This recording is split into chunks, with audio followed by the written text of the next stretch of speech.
Thank you. Good morning. And I do want to say thank you to everyone. I'll be leaving early tomorrow morning, and I'm grateful for all the learning that I've received from everyone here. I'm grateful for the exemplary person, the example that Charles sets for dedication, rigor, tirelessness. I'm especially grateful to El Shaddai, without whom none of this would happen. So,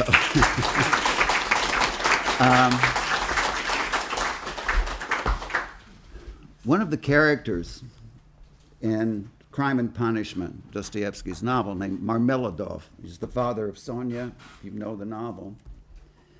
He says at one point, do you know what it means to have no place to go? To have no home to go to. Homelessness. In the last few days, it's hit me. One of the things I've learned, I think, is that in our time, anti-Zionism is not just one of many manifestations of anti-Semitism, it's the quintessential manifestation. Okay. Anti-Zionism is about the elimination of a place to go for the Jews. It's not about government policies. It's about the existence of a place to go for the Jewish people. The human history, the life of the human soul individually, as a community, as a culture, society, is about, one way to think of what it's about exile and dwelling. Okay. The Exodus from Egypt, the story of Odysseus. It's a return home. There lies our humanity in the movement of return home. What makes a home a dwelling place? We have many teachings in Jewish tradition. For example, it's a table in the home. We're taught that since the destruction of the temple, the table in the home where you invite those who need a table to eat, to sit. It takes the place of the altar. Okay? This is where God can dwell. God, who is known as Hamakom, the place. The code of Jewish law, Shulchan Aruch, says that in a land where people are buried in coffins, your coffin should be made of the wood of the table where you invited guests, where you invited the widow, the orphan, the beggar, the stranger. This is what anti-Semitism is about, it seems to me. What anti-Zionism is about. The Jew, we like the wandering Jew, right? Not the dwelling Jew.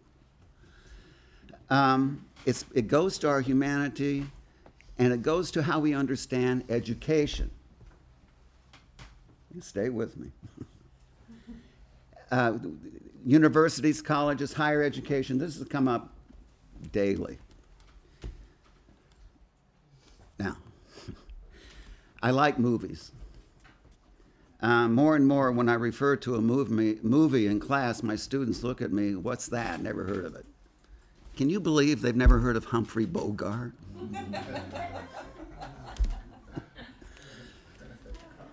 There's a movie called The Book Thief, based on the novel by Marcus Zusak.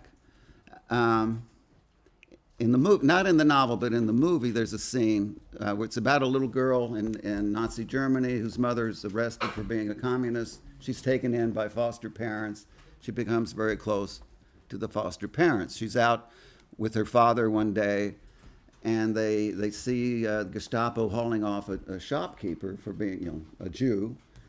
Her father says something, I know this man, he's a good man. The Gestapo, they throw him to the ground. Of course, Liesel is like 8 or 9. Is horrified. They go home. She goes down into the basement where they have a young Jew named Max hiding in the basement. Hiding. In Nazi Europe, Every Jew was homeless, in hiding, in a camp, in a ghetto, in a Judenhaus, trying to pass. Every Jew was homeless. So she goes down to Max and tells him, they threw my father down. They hate my father. They hate the Jews. Why do they hate us? Why do they hate my father, the Jews? And Max says, because we remind them of their humanity. Now, what are we reminded of when we're reminded of our humanity, and why would we hate somebody for reminding us? I think when we're reminded of our humanity, we're reminded of an infinite responsibility that we have to and for the other child of God, the other whole manifestation of holiness. We're presented with a ledger that we can never pay off because the debt increases in the measure that it's paid. We're robbed of our sleep. And we will kill people who rob us of our sleep.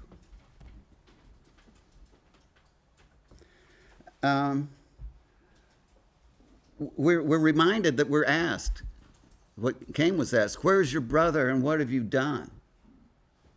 We hate the question. That's the Jewish question that we want to resolve and get rid of. Where is your brother and what have you done? We hate the question, we hate being asked, and we hate the one who's asking.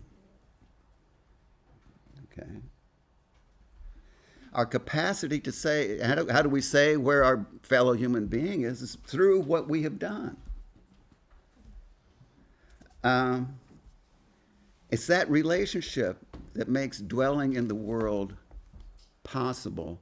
And this brings me to a text written by a man who was not at home. Perhaps you've heard of Kalonymus Kalmish Shapira, the Rebbe of the Warsaw Ghetto. He's the author. Probably his most famous sefer, holy book, is Esh Kodesh, Holy Fire. It's in English translation as Sacred Fire. It's a Torah commentary / diary that he kept from September 1939 to July 1942. It's a remarkable document. In a book called A Student's Obligation, he discusses education. What is education? Chinuch. And Rabbi Shapira explains chinuch pertains to the education of a child, of a person, that takes place in a Beit Sefer, school. A Beit Sefer is house of the book or home of the book, the dwelling place of the book. It's a word that also pertains to the dedication of a place of worship, like Hanukkah. Chinuch is the root of Hanukkah, the rededication of the temple, right? The place of worship we call a Beit Knesset, house, home, dwelling place of gathering together as a community to affirm our higher relation and our human relation. And it pertains, says Rabbi Shapiro, to sanctifying the home where you live, where you put up mezuzahs. You make your home into a sanctuary, sanctifying the home, a bait. The Temple Mount, Har HaBait, the mount of the home, the dwelling place. So everyone here has some connection with education, the enterprise of learning, teaching, studying. So what I'm about to discuss, intersectionality in the academy, implicates all of us sitting here. There is no engaging this topic innocently.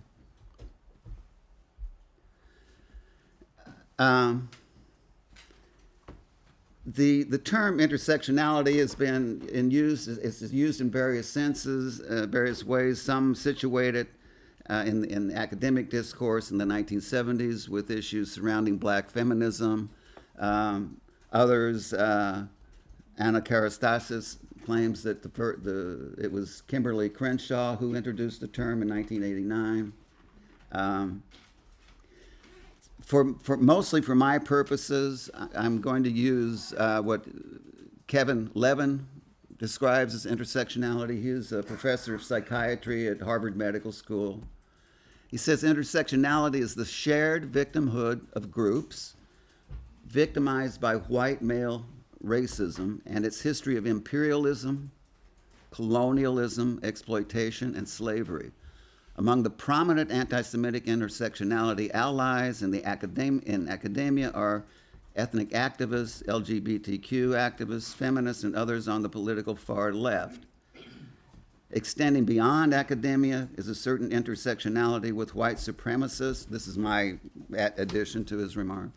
Neo-Nazis, jihadists, and others whose Jew hatred is legitimized by the guardians of higher learning.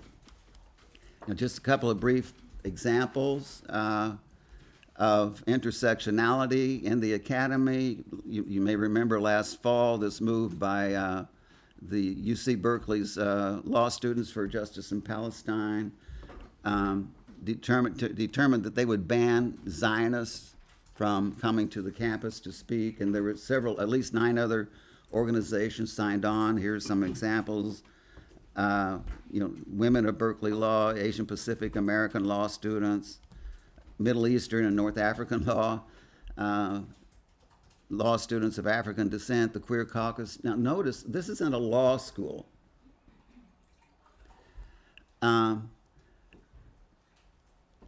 Law schools are critical to this, the way we think about law and human standing, human position. How we understand the value, the dearness of a human being is directly tied to how we understand what law is. I touched on this last time, as you may recall. There's also recently the example of Fatima Muhammad at CUNY Law School commencement speech, where she denounced Israel for raining bullets and bombs on worshipers, murdering the old and the young, encouraging lynch mobs to target Palestinians, and so on, to a standing ovation. Okay, now, in our society, in the Western world, and I would say in the higher endeavors of higher learning, the process of modern thinking has been a process of thinking God out of the picture, certainly in philosophy, until Nietzsche pronounces God dead. God is irrelevant. Nietzsche, who died in 1900. And this, I talked last time a little bit about the turn inward. So a shift where the thinking self, the thinking ego becomes the ground of being, or the feeling ego, or the resolved ego, the will to power becomes the ground of legitimacy. And you got to think God out of the picture to get there. So where then lies the holiness? Is there such a thing as holiness?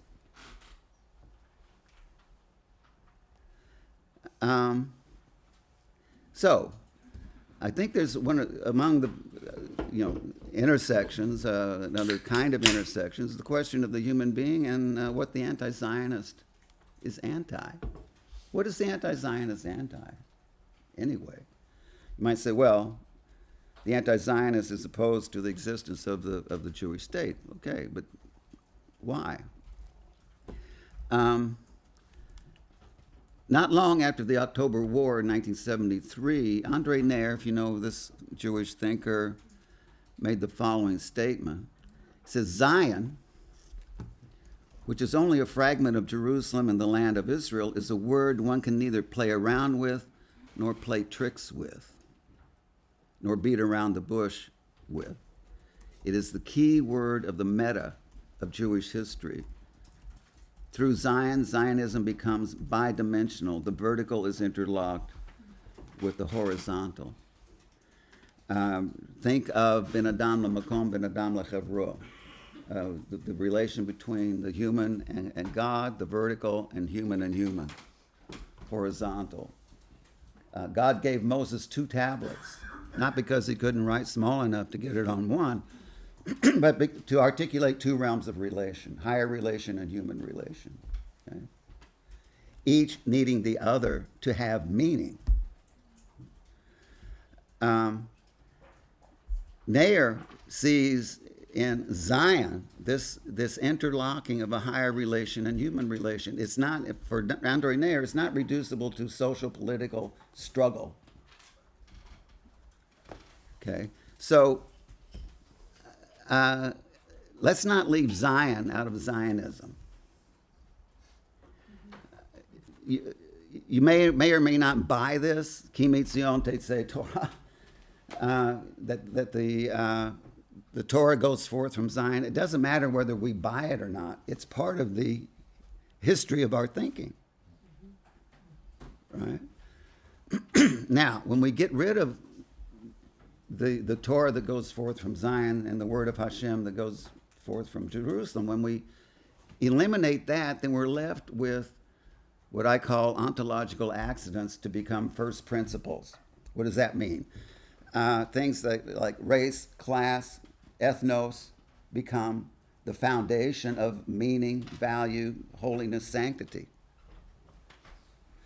Okay, so you have characters like de Gobineau saying that the racial problem overshadows all other problems of history.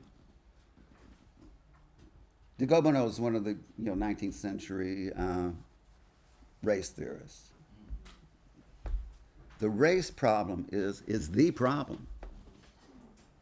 Okay. This is not the same as, I mean, the dangerous intersectionality is that it says same as, Israelis are same as Nazis. If it's same as, then you don't have to analyze anything. You don't have to compare and contrast. Critical race theory is a theory with race at the center. It's supposed, these are some features according to the writings of the critical race theorists that I've read, the features of critical race theory. Race functions for CRT as class does for Marxism. There is a Marxist influence, but with a difference. The difference is, at least in principle, the Marxist wants to eliminate the class distinction, right? Ultimately, it's the classless society. The critical race theorist wants to maintain the racial distinction. So race is the first principle. Race is what shapes social interaction, political power, narrative. Okay, many of the critical race theorists come from law schools.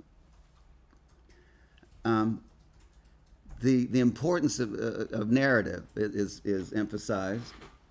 That truth is determined by ego-centered, maybe not so much ego-centered, but certainly group-centered narrative.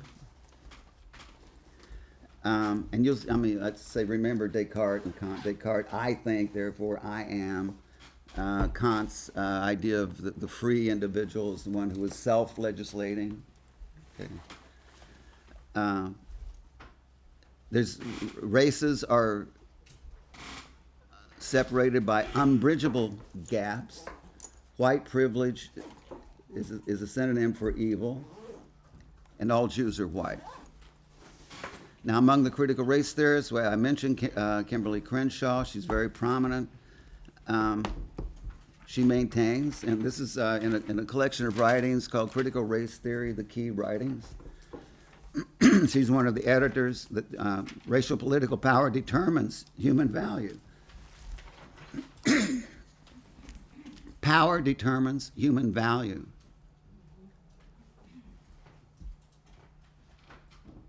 Power is the only reality and weakness is the only sin in this thinking. It's not the holiness of the human created in the divine image. That's just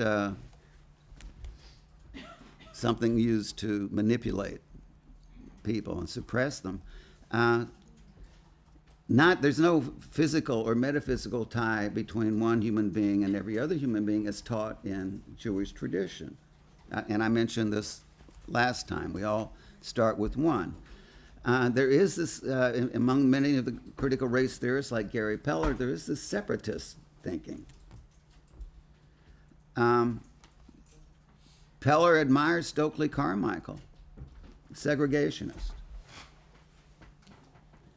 Black Panther, and anti-Semite, right? Carmichael famously said, and I have no use for white people, but the greatest of them to my mind was Hitler.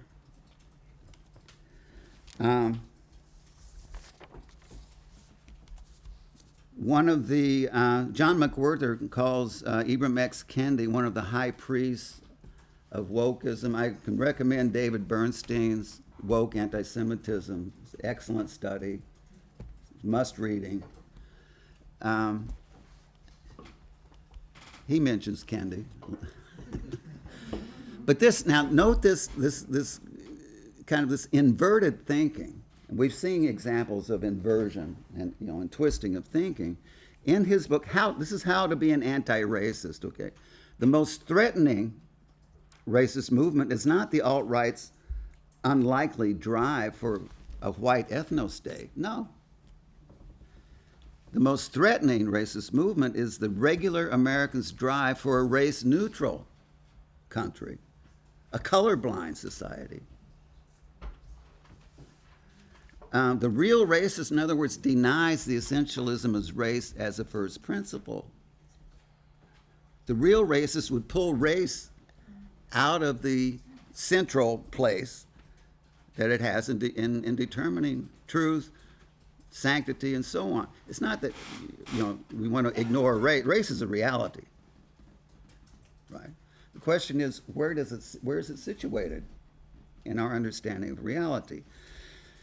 So, if you read anti-Zionist tracts, you'll see statements like Judaism is Zionism, Zionism is Judaism. The Charter of Hamas makes such statements, and of course, Zionism is racism. As Isabella beautifully and profoundly demonstrated for us. According to my reading, according to Wistridge, Yaakov Malik, UN ambassador, had a lot to do with pushing this. According to Wistridge. So to be an anti-racist, how to be an anti-racist? You be an anti-Zionist. Because Zionism is the same as racism. A position made official with Resolution 3379, which was a year earlier preceded by Resolution 3236, which made the PLO an official representative of the Palestinians. There is a connection, right? PLO, anti-Zionist. And if you want to tag Zionism with the worst possible sin, it's racism. Right? So Wistridge points out that by 1982, the Soviet campaign against the Jews had already eroded the already flimsy distinctions between anti-Zionism and anti-Semitism, and I think in the presentations we've seen that distinction has been eroded as well. Now, in the academy, the halls of higher learning, as to what makes it higher, we should perhaps discuss and think about. But these are some of the academic professional organizations that have denounced Israel in various ways. Some of them have adopted BDS. You know about the American Anthropological Association, but they're not the only ones. Association of Chicana and Chicano Studies, Native American Studies. What has this to do with Israel?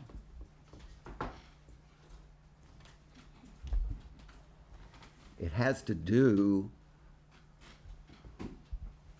with a kind of self-righteous interest in being perceived as a group with moral integrity. And you can have no moral integrity unless you oppose the existence of the Jewish state. It's not a political issue. It's a moral issue. Okay? Notice the bottom 100 in 2021, in response to Israel's response to Hamas. I mean, you remember some of the excellent points Seema made. More than 130 women's studies, gender studies programs and universities, as programs, not individuals, signed a statement in support of Hamas, saying that the Palestinian cause is the same as, intersection, the feminist cause. And you say, well, how can they be the same? They're the same because they both oppose the evil that is the Jewish state. So where does it lead? There's no safe space for Jews. Seema talked beautifully about being safe. In January, this is a report from Naftali Bennett. This is like 6 months after another engagement with Gaza. 400% increase in anti-Semitic incidents on campuses. Not just from other students, but also from the professors. The professors are part of the problem. Other examples. This is one, Barry Kosman, I think, has done presentations here for us. More than half of Jewish students have experienced anti-Semitism. This is from 2015. 2020, a poll by the Brandeis Center, 65% of Jewish college students feel unsafe as Jews. They're afraid to openly wear things, kippah, Star of David, that would identify them as Jews. They're afraid. You understand? They're afraid. They don't have a place. They have to hide, like Max, hiding in the cellar. Not just like Max, but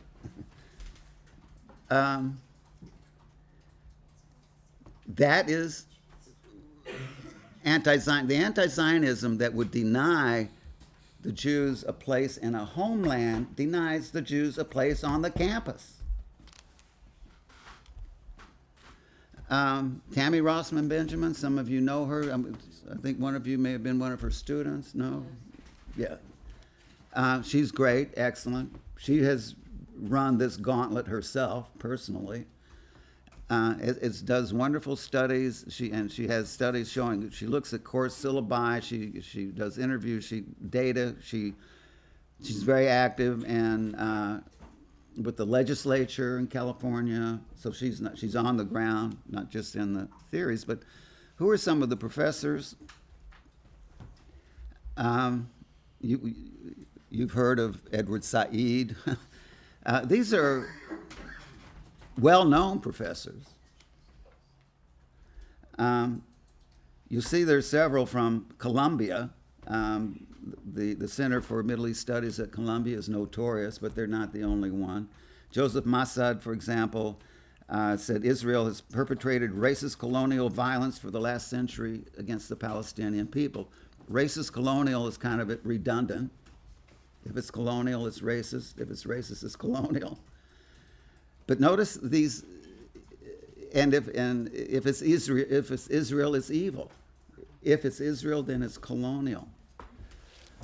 We heard a wonderful testimony about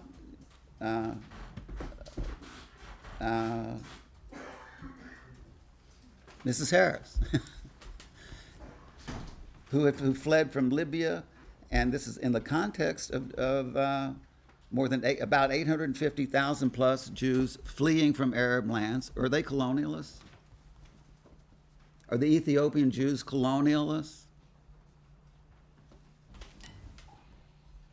Are the Mizrahi Jews colonialists? Soviet Jews? It happens that when people flee from danger in the Middle East, Far East, Soviet Union, Africa, South America, they're refugees. When Jews flee, they're colonialists.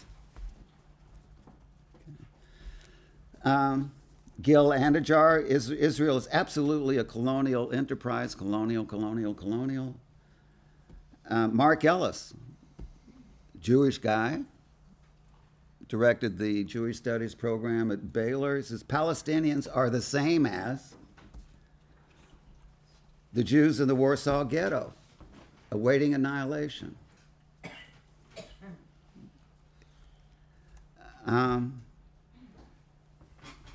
Here's some others. Names that some are probably perhaps familiar to you, others not so familiar.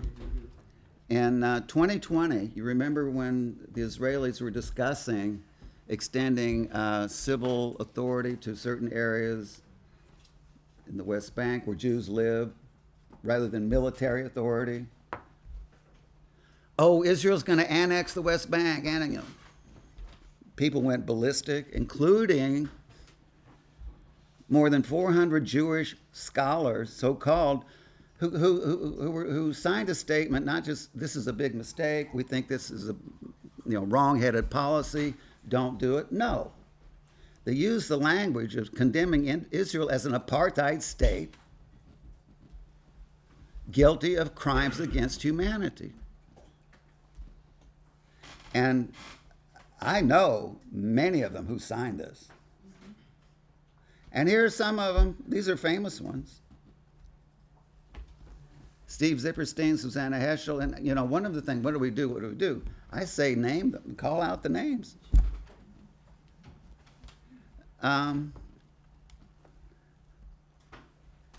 So what is happening here with this language of apartheid state, colonial state, just like the Warsaw Ghetto, guilty of crimes against humanity? This is not an argument.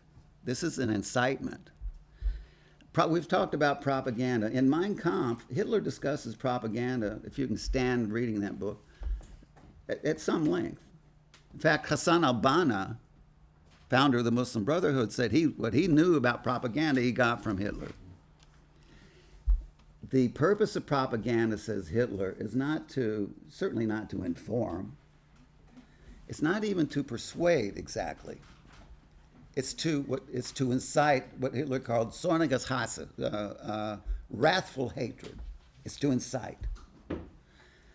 As Wistrich points out, that this language, it incites a Jew hatred that delegitimizes and dehumanizes Israel. Dehumanizes. They're not human. You can't murder someone and behold the humanity of someone in the same instant. The face forbids us to kill, as Levinas says. And it's totalitarian in its political essence and theological in its insistence that Israel was born in sin. Born in sin. This is a kind of metaphysical dimension introduced to this Jew hatred. Of course, the only redemption is annihilation. Burning at the stake.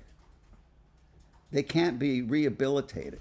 As Jean-Francois Lyotard says, that the Jews are the irremissible in history, beyond remission. There's no remission of the sin for being Jewish. In the Middle Ages, says Lyotard, you try to convert them, they're stiff-necked. In the modern time, you try to have them assimilate. They don't quite fit in. In the 20th century, you exterminate them. Now, what about the students? It was pointed out, Sima pointed out, Students for Justice in Palestine is not exactly a student organization, but they do a lot of student recruiting.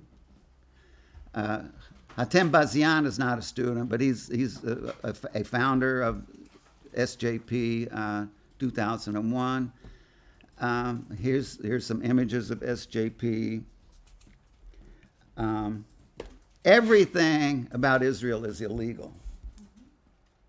Nothing they have done, but everything they are.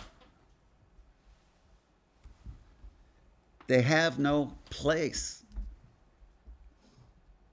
in human society, in human company, among the human nations. You know, in 2017, there were 3 times more condemnations of Israel from the UN than the other 192 countries put together. Are they that bad? There's some bad players among the other 192. Everything is illegal. Isabella put this image up. This, as you can see, the SJP didn't invent this equation. The Jews are the same as Nazis, intersection. Israel is the same as apartheid, South Africa. What is morally required when we encounter an apartheid state? It has to be dismantled, doesn't it? And I don't have to explain to anyone here that Israel, in fact, is not an apartheid state. These are some groups endorsed by SJP. Charles headed up a pretty extensive research project. Others, including myself, helped him a little bit with it on the National Students for Justice in Palestine. It's like 90 pages or so. If you do NSJP search on the ISGAP site, it'll come up. These are some of the, of course, SJP and BDS are tied at the hip, and they're supporters of terrorist groups. For example, the organization, the PNIF, created by Yasser Arafat and Marwan Barghouti in the year 2000. Arafat, you know, does he need introduction? Head of the PLO, founder of Fatah. Marwan Barghouti was one of the chief leaders of the 2 intifadas, arrested in 2002, currently serving 5 life sentences.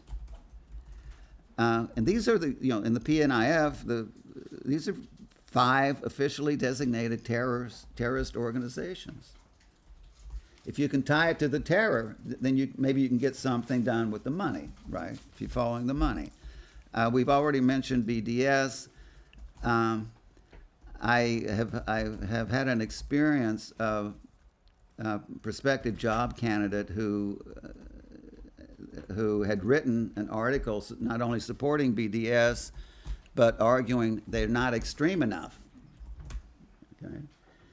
And I brought this up to some colleagues who wanted to hire this person. I said, look, look at this BDS article. It's totally anti-Semitic. Oh, no, it's just political. It's just politics.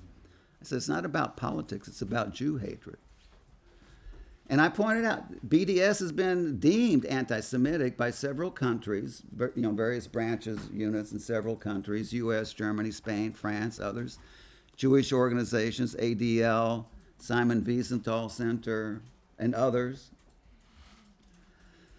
As I mentioned last time, the speech, the blood libel and World Jewish Conspiracy speech by at UC Riverside by Barghouti.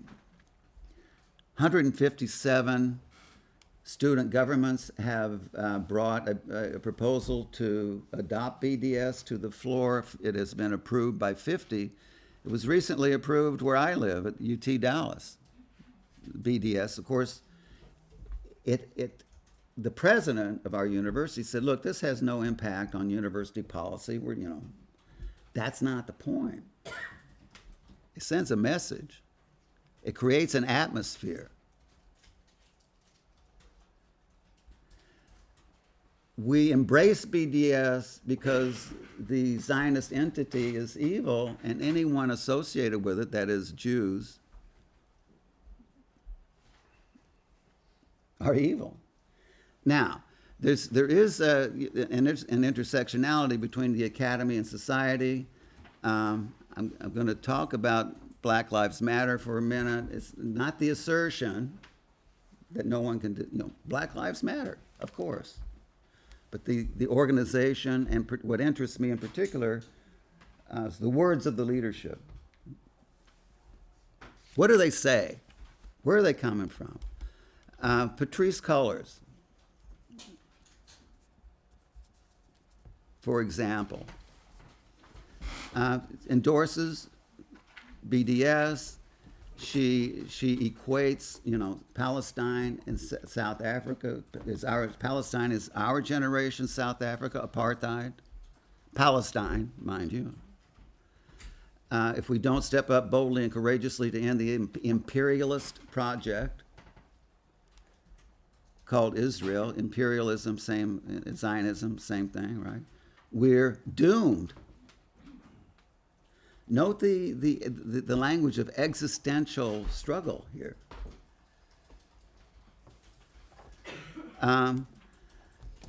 Here's a case of intersectionality. If it's evil, it's from Israel. You've probably seen this image. This came after, George Floyd. This image, it has Black Lives Matter written on it, but this has actually appeared on the website of Deadly Exchange, created by Jewish Voice for Peace.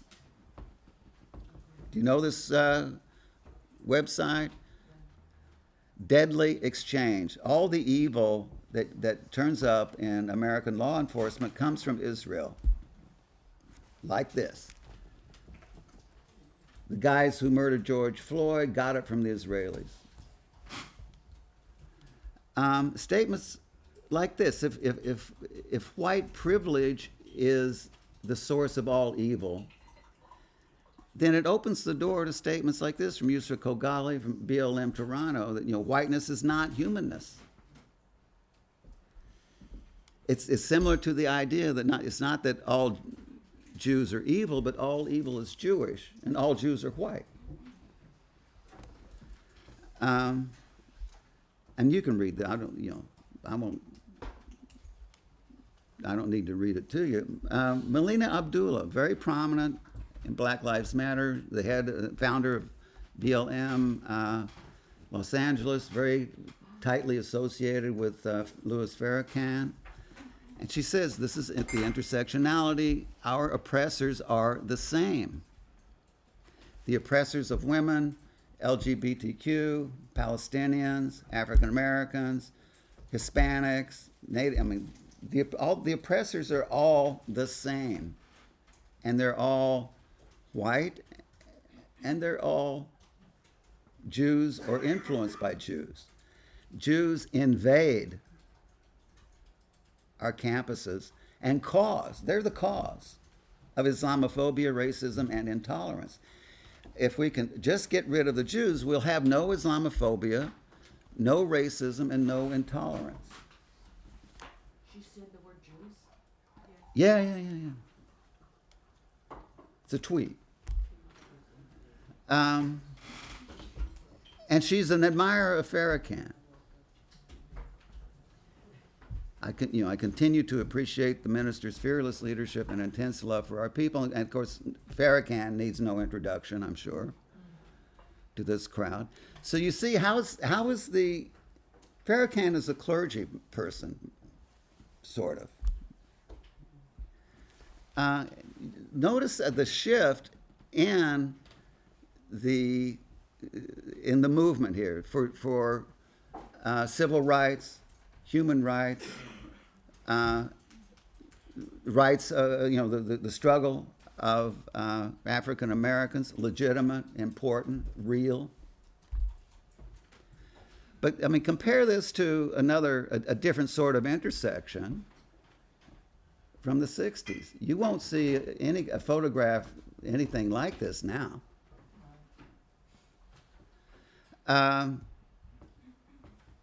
Rabbi Abraham Joshua Heschel, Reverend Martin Luther King, Reverend Ralph Abernathy, praying together at the National Cemetery. Abernathy holding Torah scrolls. Can you see Farrakhan holding Torah scrolls and praying with a rabbi? Other places in society, Nihad Awad of the Council of American Islamic Relations.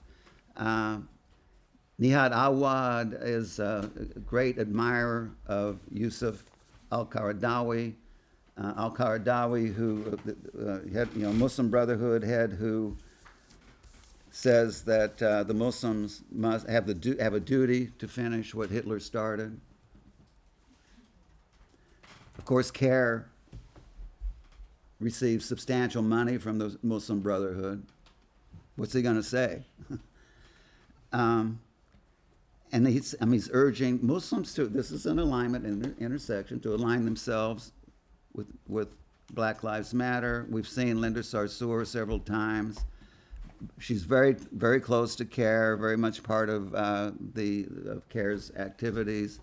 I am Muslim, and I am this Black Lives Matter. You get a red-green intersection.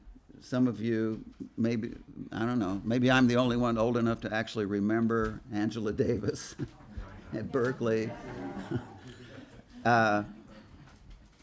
who's a vocal advocate for Rasmea Odeh, PFL, Palestine, People's Front for the Liberation of Palestine, PFLP, convicted of terrorism in a 1969 attack, served 10 years and was released in a prisoner exchange. She's a hero. I mentioned Marwan Barghouti.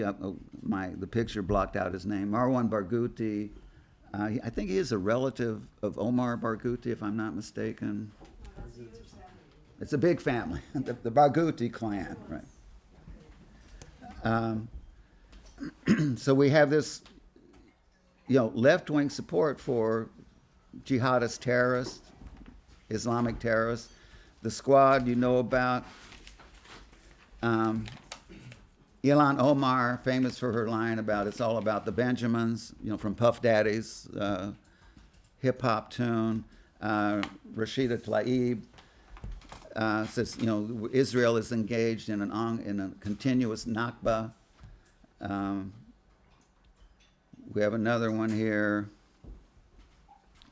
Pramila Jayapal recently made, her recent statement, Israel is a racist state. Now the intersectionality and the anti-Zionism that is driving it in the academy legitimizes not only social movements from the left, but also from the right. If the intellectuals are thinking this way, what's the problem?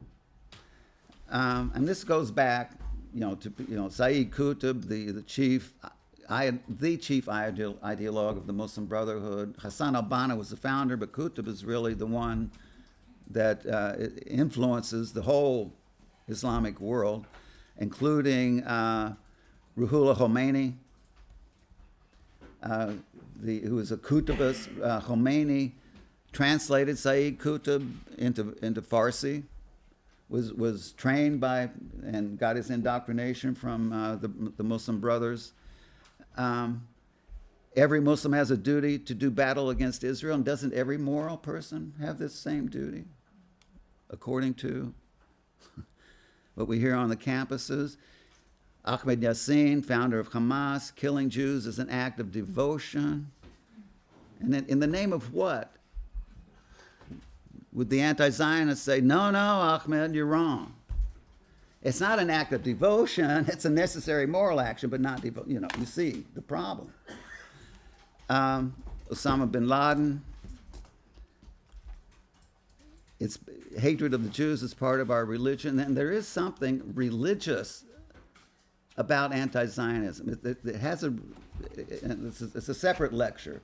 But I think anti-Zionism and anti-Semitism resemble a religion more than an ideology, if we can make that distinction. And again, I refer you to David Bernstein's book about wokeism. John McWhorter's book, Woke Racism, has religious trappings. Here we have some infamous anti-Zionists among the white supremacists. Richard Butler. For in the interest of time, I'm going a little more quickly. Chris Barker from the KKK. The KKK has, various groups, subgroups. Thomas Robb. These internet sites and organizations, not just on the internet, but tied to the internet. The Stormfront, notorious anti-Zionist, non-black, former KKK, Andrew Anglin. Now, let me just quickly wrap this up.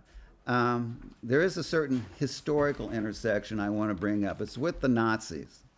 The Nazis began with anti-Zionism. 1921, Alfred Rosenberg, chief ideologue, wrote a book on Zionism, Enemy of the State. In Mein Kampf, Hitler says that he knew the essence of the Jew from the Zionists he met in Vienna before the First World War. The book burnings were organized largely by students in Nazi Germany, not exclusively, but largely by students. We have this volume called Hitler's Professors, published in 1946 by Max Weinreich. Hitler's Professors. Heidegger. The Fuhrer himself and he alone is the present and future German reality on its law. And Heidegger was not an idiot. When I was in graduate school, in a galaxy far, far away and long, long ago, you know how graduate students are. They like to, we like to drop names to appear intelligent and to appear to understand things we know nothing about. So Heidegger was one of the names you got to drop. And I was, of course, seduced by Heidegger, enamored of him, and I was just crushed when I found out he was a Nazi. And I started thinking,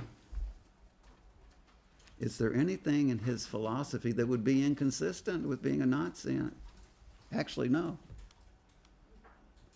It's perfectly consistent. The head of the Nazi University lecturers, Walter Schulze, invokes what the great thinkers of German idealism dreamed of. It comes to reality. Just the fact that there was a doctor's trial. Really? Medicine?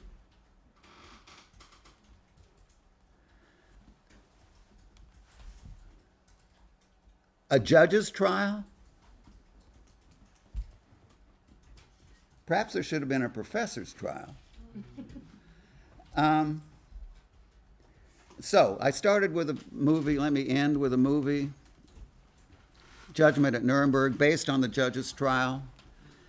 Again, perhaps some of you are old enough to actually remember this movie or know or have heard of it. It's based on the judge's trial, and there's a scene in the film where the defense attorney for the accused judges, one of whom is Ernst Janning, is badgering a young German woman over her relationships with a Jewish man who had been arrested by the Nazis for inappropriate advances to her. She was trying to say he didn't do anything, he didn't do anything, he didn't do anything. The defense attorney is badgering her until finally Janning stands up and shouts at his attorney, "Are we going to do this again?" So let me end by asking my dear friends, colleagues, fellow students, are we going to do this again? Are we? Thank you.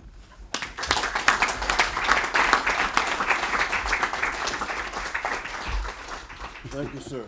I appreciate it. Your work is very important on these issues, but I'm going to push back a little bit. Please. Okay. So, ISGAP is committed to mapping and decoding issues of anti-Semitism, racism, and other forms of discrimination. And I think those of us who are studying, Seema is saying it's very important to build coalitions. And many of us in the Jewish community and scholars of anti-Semitism feel, even under siege, that our community, our issues are not being understood, taken seriously. There's not really a space for us on the academic landscape to deal with our work. It's a struggle to get onto the landscape.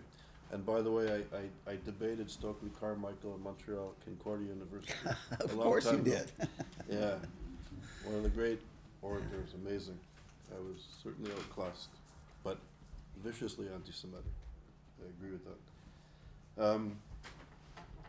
So I think we're very concerned about how anti-Semitism is being dismissed. As you say, we're dismissed as being white supremacist and Zionism is whiteness, etc. And at the same time, I think it's very important to, first of all, I think to define what the Black Lives Matter, what is Black Lives Matter? So there's an organization that's led by several people that have been anti-Semitic and problematic, and yet I would argue Black Lives Matter, the vast part of Black Lives Matter was this sort of organic movement across the African American community, but the wider American society expressing outrage of police brutality and systemic racism in the United States, that it was just an outpouring, a swelling that sort of enough is enough. So what is Black Lives Matter at one level? And I think it's very important that there's, you show the connection to the Nation of Islam and the Muslim Brotherhood and people in the Muslim Brotherhood that are hijacking issues of structural racism in the United States and using it to their own advantage. And I think we have to be very clear about issues of anti-Semitism and the legacy and the perpetuation of racism in the United States and beyond, and not to underestimate it. And I think at the same time, we also have to point out that there are representatives or elements in our community that is tone deaf to issues of racism. What happens when some leaders in the Jewish community are quick to celebrate the end of affirmative action? What does that do when the Jewish community wants to be part of a conversation on issues of racism and anti-Semitism, and we want to be part of the critical race theory or the intellectual conversation, when perhaps we're being tone deaf to and underestimating what the African American community or communities want. So I don't know, there has to be a conversation that people are fighting racism, listen to those of us fighting anti-Semitism, and those of us fighting anti-Semitism listen to the struggles of the African American community and issues of racism, and not to when we dismiss the notion of power in society, that we shouldn't look at racism and power. What does that do to the conversation? Are people going to engage or turn off? So I don't dispute any of that. I know. So, but I think, and it's painful. And I was saying at the beginning of this conversation that some people are listening and hearing anti-Semitism for the first time, really, and it's difficult. But at the same time, we also have to have a conversation about racism and how do we build a coalition, and I think to build a coalition, we have to really understand what's going on in society and how certain things are being perpetuated. And if African Americans and Jews are being played against each other, who benefits from it? And That's a good question. And so it's complicated. So I don't know. These are just issues that I wanted to kind of throw out. And I don't dispute, like I said, any of that. But in addition to that, I would say words matter. And if we're going to build coalitions, we have to go to the trouble of listening to each other, right, but and acknowledging our own issues, so to say. Yeah. And look, the statements that the people that you raised in dealing with intersectionality, it's horrific. It's very hard to hear you. Yeah, it's a little hard. Sorry. So the comments that you raised from some of the thinkers, it's horrible, but does that represent the terrain that we're engaged in? Not necessarily, but the words that come from the leadership have an impact on everyone. So whether it's Jewish Voice for Peace, Or, So, you but know. my point is, it's horrific, and yet there is this sort of socioeconomic and political reality that we have to deal with, which is also, Naomi. So I really appreciated this conversation, and especially I appreciated what she said, Charles. But one of the things, right, that Seema talked about was sort of how to be, right, how to take the offense rather than to be reactive. And one of the things that I keep thinking about, when I'm in the classroom with my students, when they bring up the suffering of the Palestinians, let's say, because we're not talking, like I can go in as a professor, I can give a whole analysis of this, but when I'm in deep conversation with a student who's expressing this solidarity, right, with these suffering people, it takes a long, it's not helpful to say, well, actually the number of Palestinian children killed is exaggerated, or various other things.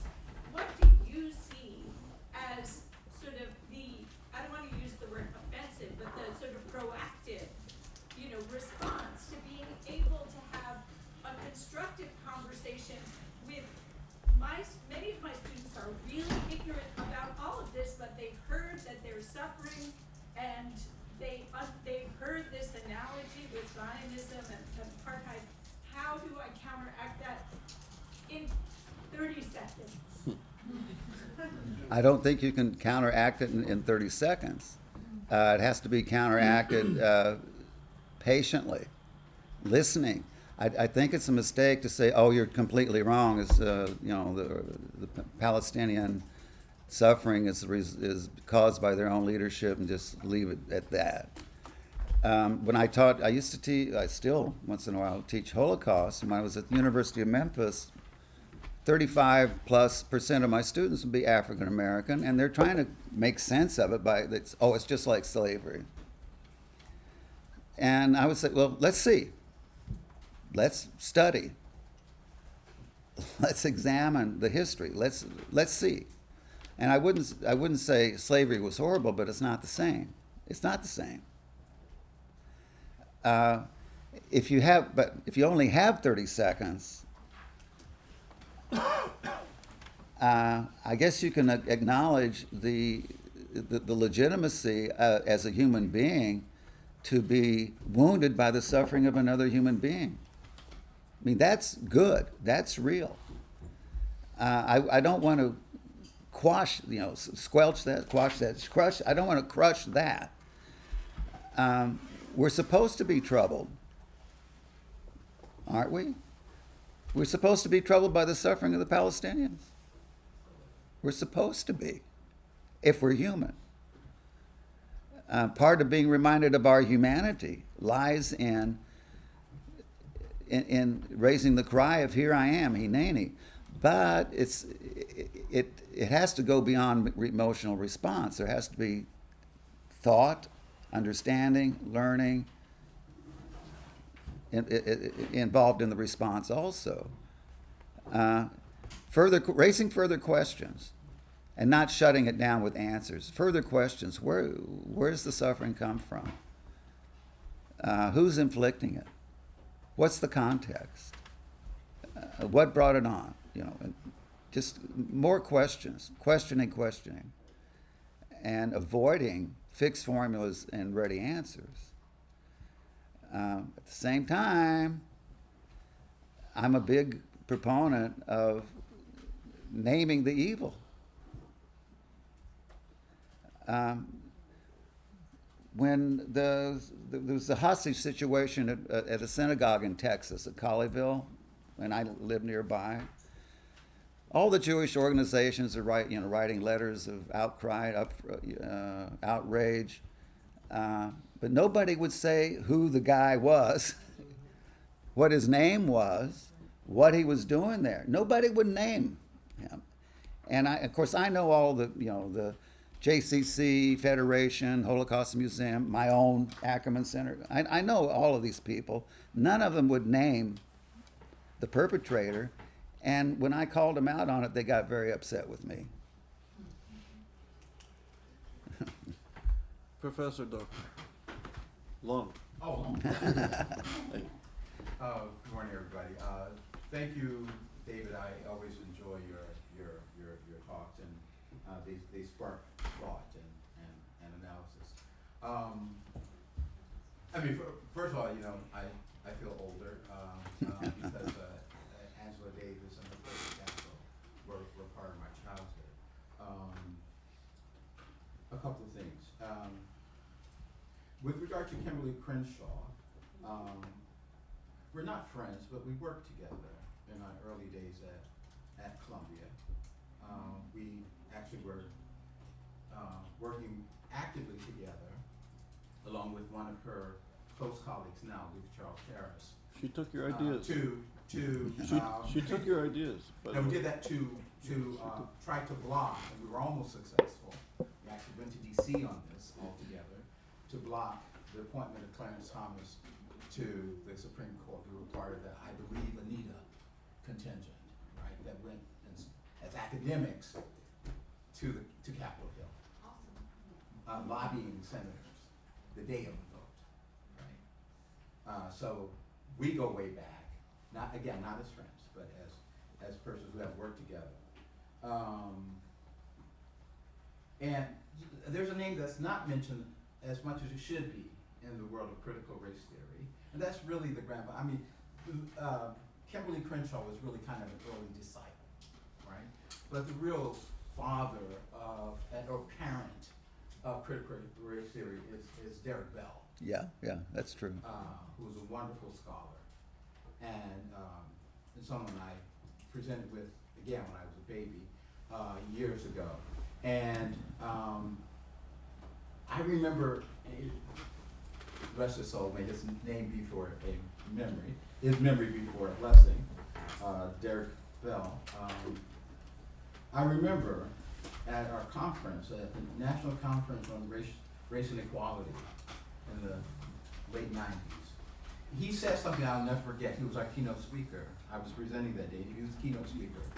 And he was talking about his book, Faces at the Bottom of the Well, the permanence of American racism. So I want to kind of breathe life into what Derek Bell said, because I think his voice, though silenced now, should be echoed.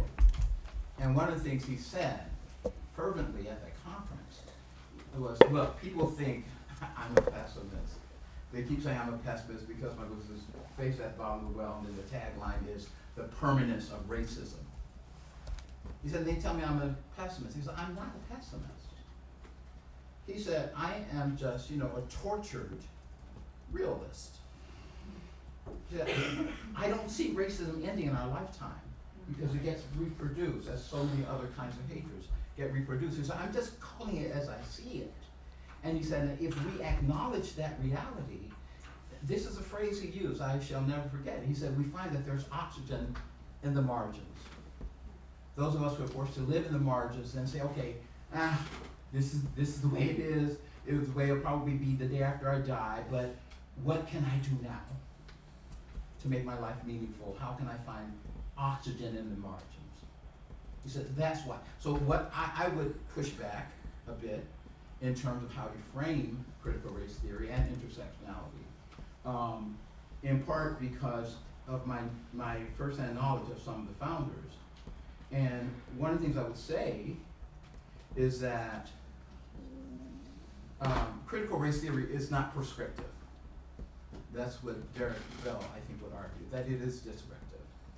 So when they talk about race as, not being the thing that Gobineau said it was, right? That it doesn't have fixity, it's not biological, and certainly races are not unequal, are not, unequal, right? That there's no fixity with that. So when the critical race theorists, I am here to defend them, I would argue that when they talk about race as being central, they're not saying race should be central. They're saying this is a crap we inherited, man. And so how are we gonna deal with this? And I'm not gonna change it. The day after I die, people will still be looking at race this way. So knowing that, what the hell do we do?